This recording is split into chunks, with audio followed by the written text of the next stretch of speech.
Good evening, hockey fans. Two great games this weekend. We can continue to see our offensive zone play improving. You guys are getting a little more creative down there. But I do want to talk a little bit more about what I was talking about in the locker room today about our D zone and getting the breakout and looking at more options for the breakout. So, first thing I want to talk about is the D to D pass. We work on this in a drill that we call the pronger. And this is where I was talking in the locker room today, where the D have to start communicating with each other in this zone so that if the puck is in the right D's side and left D's in front of the net, but knows that there's pressure coming from the offense or from the other team, that's too many X's there, coming from the other team, they know they're not going to be able to go up to the right winger here. My right winger. They know that the pressure is going to come from the offensive X. So they don't want to just rim it up the boards. They want to make a pass. So they want to call pronger, or D to D. Something that the other defenseman will understand on our side, and to throw this guy off. So the D would drop down. This D would throw the pass across, throw it across, a hard, firm pass to the D. This D now has the puck and can either start to go up the ice with it and get it to our winger. Remember, if we're behind the goal line, we don't want to just try to make a pass and throw it into pressure. We want to come past the goal line and make a pass to the winger. And then the centerman's obviously following out and making an option. My winger over here is following out and making an option.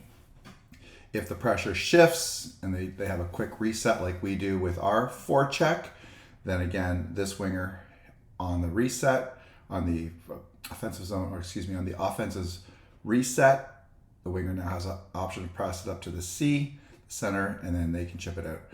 Okay? Now that's the first option. That's the basic breakout that we've been running. But I want to talk about an option that you guys can look at. Okay, so we got our puck again down here in the pressure. The right D reads the pressure. The right winger also reads the pressure and starts to loop up. The center always following the puck. So if the puck's here, we want to make sure that we're following the puck. So on that pass, they want to follow the puck. And then we want to come support down low. That way, if this X comes across, or not just that X, but if another X comes in and starts pressuring the D,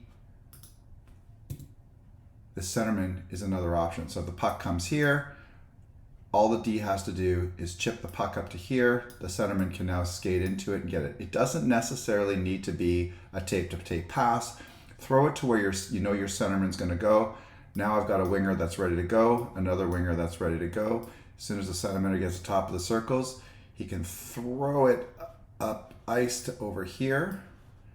Again, we want to make sure that centerman's past the circle, and we want to throw it outside of the blue line. We don't want to leave it a parallel pass. We want it to go outside the blue line. And again, it doesn't need to be a tape-to-tape pass. Throw it to where the space is, and then the winger can pick it up. But again, this is the option when you reverse the play. Now, Guelph does this a lot to us. Guelph actually reverses the play in their zone, and that's what gives them more options for the breakout. But remember, centermen, you've got to be supporting the play down low. And wingers, you have to be able to read the play and make sure that your centerman is getting out of the zone before you start leaving it. Okay? So that's those are two different options we can work on the breakout. The third, what we talked about in the locker room today, is one of the drills that we talk about. We call it the D-wheel drill.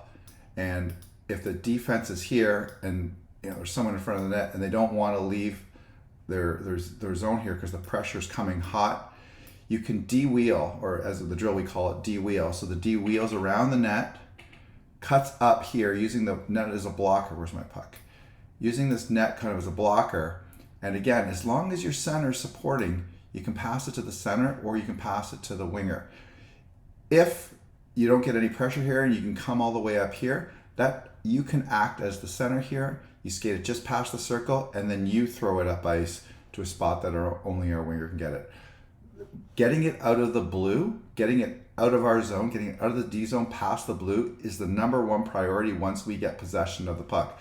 We're not looking for lots of creativity down here. We're looking for kind of consistent, reliable play below the dot. So we want to get the puck out as much as we possibly can. So those are the different options that we work on in practice. We had the D to D, standard breakout. We had the D to D, center breakout. We had the D wheel to the center breakout or to the winger. We're actually going to work on that in practice this week. We're going to give the two different options on the D wheel. And when we work on the pronger, we're going to work on the different options running the pronger on the breakout as well. I hope that helped, and I hope everyone has a good night's rest, and we'll see everybody at the rink tomorrow.